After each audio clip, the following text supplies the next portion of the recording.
আসসালামু আলাইকুম সুপ্রিয় শিক্ষার্থীবৃন্দ, আশা করি সবাই ভালো আছে। আজকে আমাদের অনলাইনের পাঠদানের বিষয় হচ্ছে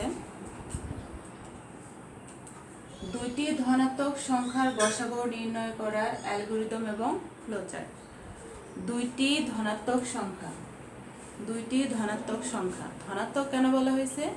কারণ ঋণাত্মক সংখ্যার গসাগু নির্ণয় করা যায় না। ঋণাত্মক মানে তার সামনে মাইনাস থাকবে, তার মানে ঋণাত্মক যুক্ত সংখ্যার গসাগু নির্ণয় করা যায় না। এর জন্য আমাদের বলা হয়েছে ধনাত্মক দুইটি সংখ্যার। এবং ধনাত্মক সংখ্যার গসাগু নির্ণয় করার জন্য যেটা আমাদের করতে হবে, এখানে একটা অ্যালগরিদম এবং একটা ফ্লোচার্ট দেওয়া আছে। তবে আমাদের তার আগে একটু ঝালাই করে নিতে হবে আমাদের সত্যিকারের গসাগুটা মনে আছে কিনা। আমার মনে হয় মনে আছে সবারই, তারপরে যদি একটু ভুলে যেয়ে থাকো তাহলে আমি একটু দেখাই দিচ্ছি গসাগুটা ছোটবেলায় আমরা কিভাবে করেছি। সে মনে করো দুইটি ধনাত্মক পূর্ণ সংখ্যা 5, 7। একটা ধনাত্মক সংখ্যা নিলাম 5 আর একটা ধনাত্মক সংখ্যা নিলাম 7। তাহলে গসাগু মানে কি? ভাগ। এটা মনে আছে নিশ্চয়ই। গসাগু মানে হচ্ছে ভাগ, তার মানে আমি ভাগ করব। ভাগের ক্ষেত্রে লক্ষ্য করো, কখনো কি ছোট সংখ্যা দিয়ে বড় সংখ্যাকে ভাগ যায়, নাকি বড় সংখ্যা দিয়ে ছোট সংখ্যাকে ভাগ যায়? কোনটা সঠিক? অবশ্যই বলবা ছোট সংখ্যা দিয়ে বড় সংখ্যাকে ভাগ করতে হয়। তাহলে আমাদের এখানে ছোট সংখ্যাকে 5 আর বড় সংখ্যাকে 7, তার মানে আমি 7কে 5 দিয়ে ভাগ করব। 5 7-এর মধ্যে কয়বার যায়? 5 × 5, 5 দুগুণে 10। তার মানে 10 7-এর চেয়ে বেশি হয়ে যায়, দুইবার যাবে না, আমার একবার দিতে হবে। 5 × 5। তাহলে আমার ভাগশেষ থাকছে কত? 7-এর থেকে 5 গেলে থাকে হলো 2, তার মানে আমার ভাগশেষ কত এখন? 2। এরপরে দেখো গসাগু নিয়ম কি? ভাগশেষ যতক্ষণ পর্যন্ত শূন্য না হবে ততক্ষণ পর্যন্ত করে যেতে হবে। এবং যেহেতু আমার গসাগুর ক্ষেত্রে এখানে দেখা গেল ভাগ করে আমি প্রথমবার কি ভাগশেষ শূন্য পেয়েছি? এই 2 কি ভাগশেষ? আমি কি ভাগশেষ শূন্য পেয়েছি? পাইনি। আমার ভাগশেষ কত? 2। তার মানে আবার ভাগ করতে হবে। এবং গসাগুর ক্ষেত্রে নিয়ম হচ্ছে ভাগ করতে হবে কাকে? ভাজ্য দিয়ে। 5 ছিল আমার আগের ভাজ্য, সেই 5কে আমি 2 দিয়ে ভাগ করব। ঠিক আছে, দেখো আগের বার 5 ছিল ছোট সংখ্যা, 7 ছিল বড় সংখ্যা, যে দুইটা সংখ্যা আমি নিয়েছি সেখান থেকে এখন কি হয়ে গেল? 7 আউট হয়ে গেল, কারণ ভাগশেষ করে আমরা 2 পেয়েছি। এখন আমার দুইটা নতুন সংখ্যা হচ্ছে 2 এবং 5। 2 হচ্ছে এখন আমার ছোট সংখ্যা আর 5 হচ্ছে আমার বড় সংখ্যা। তাহলে 2 দিয়ে 5কে ভাগ আবার কয়বার যায়? 2 × 2, 2 দুগুণে 4, 3 দুগুণে 6। 3বার দিলে বেশি হয়ে যায়, তাহলে আমি কয়বার দেব? 2বার। 2 দুগুণে 4। ভাগশেষ কত হলো? 1। এখনো কিন্তু আমি ভাগশেষ শূন্য পাইনি, তার মানে আমার কি করতে হবে? ভাগ আরো করে যেতে হবে। আবার আমি ভাগ করব 2কে। কত হবে? 2কে 1 দিয়ে ভাগ করলে 2 অক্ষে 2, মানে 2বার যাবে। ভাগশেষ কত হয়ে গেল? 0। পেয়ে গেলাম আমি ভাগশেষ 0। এইটা ছিল আমাদের মানে গসাগুর ফর্মুলা, যা আমরা আগে করেছি। এই গসাগুর সাথে আমরা কম বেশি সবাই যারা পড়াশোনা করছে তারা সবাই নিশ্চয়ই ছোটবেলায় গসাগু করে এসেছে, এবং আমার মনে হয় এই নিয়মেই করেছ। এখন এই জিনিসটাকে কিভাবে আমরা সি প্রোগ্রামিংয়ের ভাষায়, যেহেতু আমরা সি প্রোগ্রামিং করব এবং প্রোগ্রামিংয়ের আগের স্টেপগুলো হচ্ছে অ্যালগরিদম ফ্লোচার্ট, তাহলে আমরা অ্যালগরিদম ফ্লোচার্ট আগে জানতে হবে, তারপর আমরা সি প্রোগ্রাম করব। সেই অ্যালগরিদম ফ্লোচার্ট করার জন্য এই আগের নিয়মটাকে, মানে গসাগুর এই নিয়মটাকেই ভেঙে ভেঙে কিভাবে প্রোগ্রামিংয়ের দিকে নেওয়া যায় আমরা সেই চেষ্টা এখন করবো অ্যালগরিদম এবং ফ্লোচার্টের সাহায্যে। দেখো অ্যালগরিদমের আমরা বেশ কয়েকটা ক্লাস যেহেতু অ্যালগরিদম ফ্লোচার্টে করেছি, আমরা কয়েকটা ধাপ অলরেডি অনেকে জানা হয়ে গেছে। প্রথম ধাপটা শুরু করি। দ্বিতীয় ধাপটা হচ্ছে ইনপুটের ধাপ। ইনপুট, দেখো আমি এখানে ইনপুটের জন্য দুইটি চলক কি নিয়েছি? এল এবং এস। আমি ছোট হাতে নিয়েছি এল এবং এস। দেখো দুইটি সংখ্যা নিয়েছি, এল ও এস এর মান নেওয়া হলো। ইনপুট এল ও এস এর মান নেওয়া হলো। এল কেন নিয়েছি? তোমরা চাইলে যে কোনো চলক নিতে পারো। আমি এল কেন নিয়েছি? এল নিয়েছি হচ্ছে, এল হচ্ছে লার্জ সংখ্যা, এল হচ্ছে লার্জ সংখ্যার জন্য, এস হচ্ছে স্মল সংখ্যার জন্য। লার্জ সংখ্যা এল, স্মল হচ্ছে এস। লার্জ দুইটা সংখ্যা নিয়েছি এবং লার্জটাকে দেখো আমি গ্রেটার দেন চিহ্ন দিয়ে বুঝিয়ে দিয়েছি যে এলটা হবে এস এর চেয়ে বড়, তার মানে একটা সংখ্যা হবে বড়। ধাপ 3, ধাপ 3 কি বলছে, এল কে ভাগ করতেছি এস দিয়ে। দেখো আমি তোমাদের গসাগুর মধ্যে ওখানে বুঝিয়ে দিয়েছি এল কে ভাগ, এল মানে কি বড় সংখ্যা যেহেতু 7, তার মানে এলটা হচ্ছে 7, আর 5 হচ্ছে ছোট সংখ্যা, তার মানে এস হচ্ছে 5, তার মানে এল কে ভাগ করতেছি এস দিয়ে, তার মানে 7 কে ভাগ করতেছি 5 দিয়ে, সমান সমান আর, আর মানে হচ্ছে ভাগশেষ। দেখো এই যে দুই ভাগশেষ, এই দুইটা হবে আমার আর। ধাপ 4 কি হচ্ছে, ভাগশেষ যদি আর শূন্য হয় তবে 5 নং ধাপে যায়। আমি আগেই বলেছি এখানে যদি আমি ধরো 10 নিতাম এল এর মান, তাহলে 5 দুগুণে 10, একবারে কিন্তু ভাগশেষ শূন্য পেয়ে যেতাম, তখন কিন্তু আমার অ্যালগরিদম সরাসরি মানের মধ্যে চলে যেত, যে গসাগুর মান প্রদর্শন করে দিত, মানে ফলাফল প্রদর্শন হয়ে যেত, তারপরে শেষ হয়ে যেত। কিন্তু দেখো অন্যথায় যদি শূন্য হয় তাহলে তো 5 নং ধাপে যাবে, 5 নং ধাপে গসাগুর মান প্রদর্শন করে শেষ হয়ে যেত। অন্যথায় নতুবা নতুন ভাবে আই সমান সমান এস এবং এস সমান সমান আর করে 3 নং ধাপে যাই। এই যে যে স্টেপটুকু আমি পরে করেছি, 2 দিয়ে কি করছি, 5 কে আবার ভাগ করছি, কারণ আমি ভাগশেষ শূন্য পাইনি, ভাগশেষ পেয়েছি 2, এজন্য আমি 5 কে 2 দিয়ে আবার ভাগ করেছি, ভাগ করে 2 দুগুণে 4, 4 পাওয়ার পরে দেখো তারপরও কি হয়েছে, আর সমান শূন্য হয়নি, তার মানে আমার অন্যথায় নতুন ভাবে আই সমান এস এবং এস সমান আর করে 3 নং ধাপে যাই, আবার এল কে এস দ্বারা ভাগ করছি। দেখো এখানে আমি আরেকটা জিনিস দেখাই দিলে তোমরা আরো ক্লিয়ার হবা।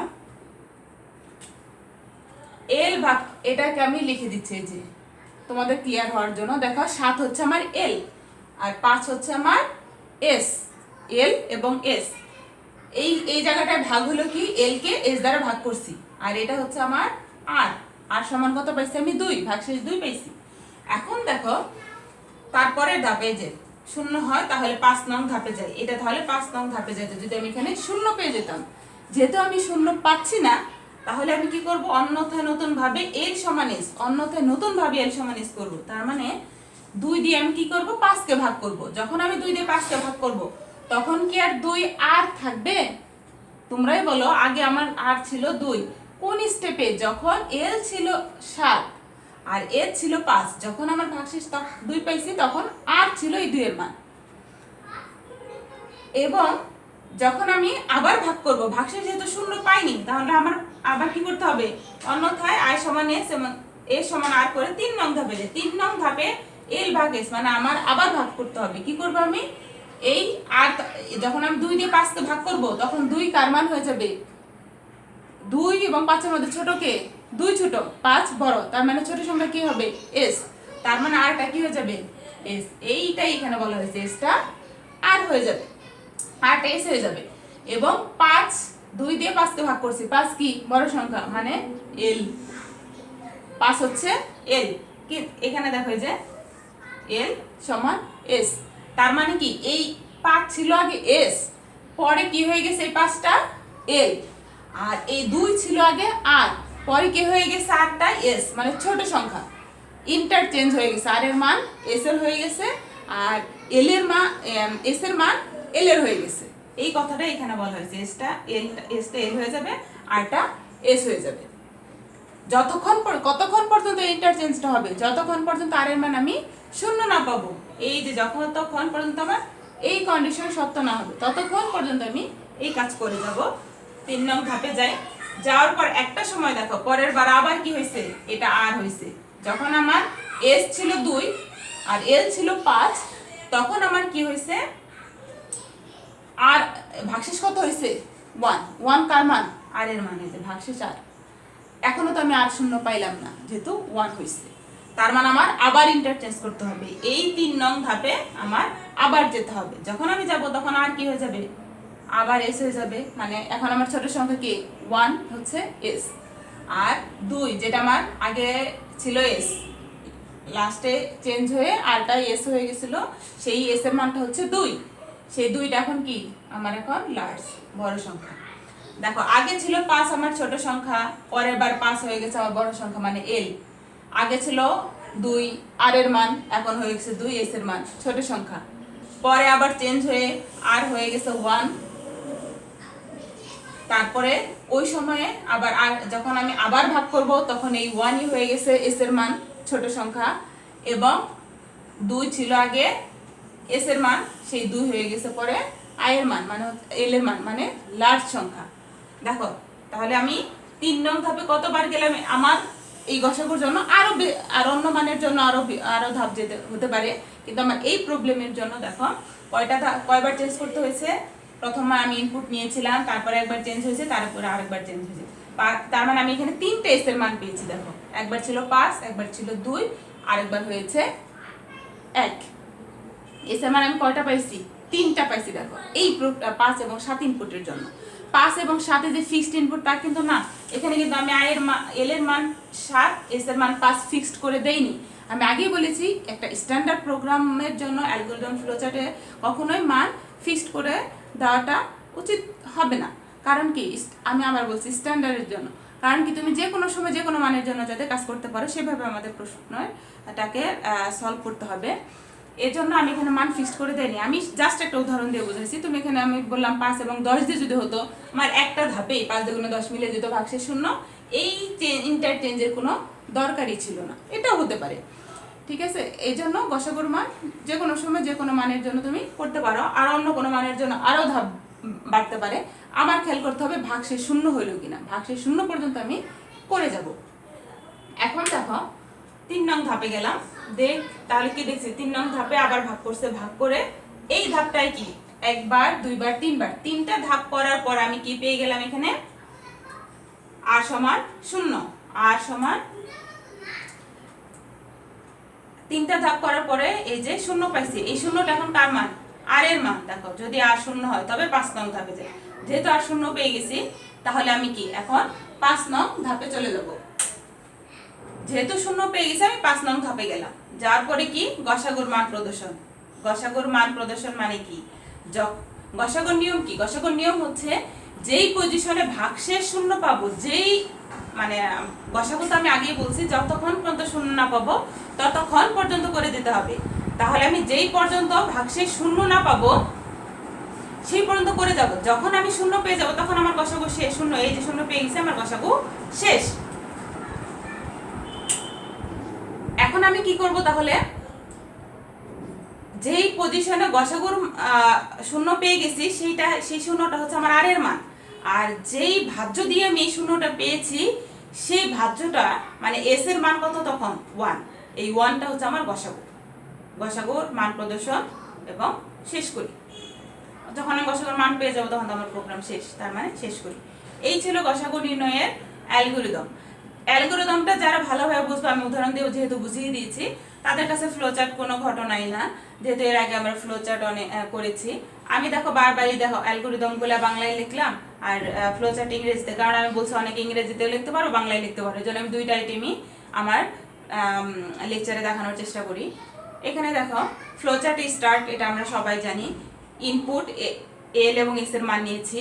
এই দেখো অ্যালগরিদমে দ্বিতীয় ধাপ ছিল এবং এল এবং এস এর মান। এলটা এস এর চেয়ে বড় হবে, দেখো এলটা এস এর চেয়ে বড় ইনপুট হিসেবে নিয়েছি। এখানে একটা সংযোগ চিহ্ন নিয়েছি, কেন নিয়েছি পরবর্তীতে দেখো। আর কি এল কে এস কে ভাগ করে কার মধ্যে রাখছি? আর এর মধ্যে, কারণ আর হলো আমার ভাগশেষ। এল কে এস দ্বারা ভাগ করে যে মানটা পাবো সেটা হচ্ছে আমার ভাগশেষ। এই ভাগশেষ যতক্ষণ পর্যন্ত 0 না হবে, এই যে নো মানে 0 না হবে, ততক্ষণ পর্যন্ত এলটা এস এসটা আর হবে। যে কথাটা আমি এই জায়গাতে অ্যালগরিদমের সময় বলেছিলাম, এই যে এসটা আরটা এস হয়ে যাচ্ছে এবং এসটা আই হয়ে যাচ্ছে। তারপরে যতক্ষণ পর্যন্ত 0 না হবে নো, যখন ইয়েস হয়ে যাবে 0 হবে ইয়েস, প্রিন্ট এস। এই দেখো এখানে 1টা কার মান? এস এর মান। তার মানে এই 1টা হচ্ছে এস, তখন আর ছিল 0। এই যখন আর 0 ইয়েস হবে তখন প্রিন্ট এস কেন দিলাম? কারণ এস এর মান তখন 1। গসাগুর মান কখন 0 হতে পারবে না। এই 0টা হলো আর, ভাগশেষ আর। যখন 0 হবে তখন ভাগশেষটা আর, এবং যখন ইয়েস তখনই আর এর মান 0 হবে। যেই পজিশনে 0 সেই পজিশনে যেই মান দিয়ে, যেই এস এর মান দিয়ে ভাগ করে আমরা 0 পাইছি আর এর মান, সেই এস এর মানটাই হচ্ছে আমার ফলাফল, প্রিন্ট এস। এবং দেখো গসাগুতে কি ছিল, যখন আমি গসাগুর মান পেয়ে যাব তখন কি শেষ করি, তখন আমি যখন গসাগুর মান পেয়ে গেলাম তখন শেষ, ইন্ট হয়ে গেল।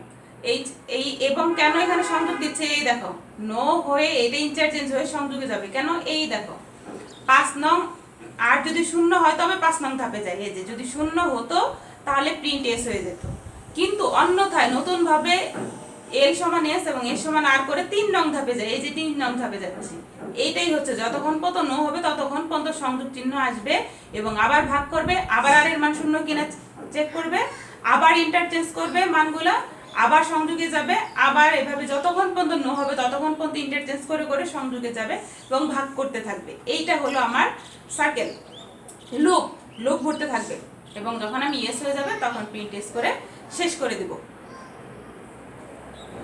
সুপ্রিয় শিক্ষার্থীবৃন্দ, আশা করি আজকের গসাগুর প্রবলেমটা বুঝতে পেরেছ। যেহেতু গসাগু এর আগে আমরা করেছি, তাহলে আজকে বোঝার কষ্ট হওয়ার কথা না। তারপরেও নিয়মটা দেখে আমি যেভাবে এখানে চেঞ্জ করে করে দেখাইলাম, আর কখন চেঞ্জ হচ্ছে, এস কখন চেঞ্জ হচ্ছে, তাহলে এই জিনিসটা তোমরা বইয়ে বা কোথাও যদি দেখো সরাসরি দেখে বুঝতে পারবে না, কেন এস নিল, কেন আর নিল, কেন ভাগ করছে, কেন নো দিচ্ছে। এই গসাগুর আইটেমটা মাথায় রেখে যদি এটা চেক করো তাহলে ইজিলি তোমরা এটা বুঝতে পারবে। ঠিক আছে? তারপর যদি কোনো সমস্যা থাকে বা কোনো জায়গাতে বুঝতে পারোনি এরকম যদি হয়ে থাকে অবশ্যই কমেন্ট বক্সে প্রশ্ন করে জানাবে। আগামী ক্লাস পর্যন্ত সুস্থ থাকো, সুন্দর থাকো, এই কামনায় আল্লাহ হাফেজ।